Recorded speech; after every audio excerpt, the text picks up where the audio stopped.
Hello guys, আজকে আমার মামা আমাকে শপিং করে এনেছে মিও আমার থেকে। দেখি কি কি আছে, চলো খোলা যাক। প্রথম বক্স, এর মধ্যে আছে পেস্ট্রি।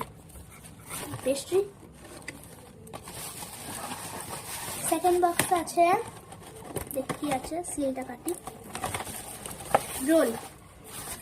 রোল আছে, ক্রিম রোল। থার্ড বক্সে দেখি কি আছে,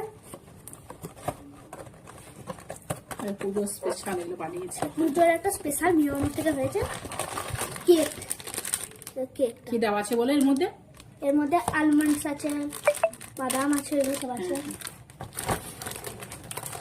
এইগুলোই নিয়মের থেকে আমার মামা আমাকে এনেছে। তোমার জন্য যে এত ভ্যারাইটি মিওমারের থেকে কেক গুলো আনা হলো, কেক গুলো, তার জন্য কি তুমি খুশি হয়েছো? খুব খুশি। বেশ বলে দাও তুমি সবাইকে। আমি সো হ্যাপি, খুব খুশি। দেখা হচ্ছে নেক্সট ভিডিওতে। Bye bye.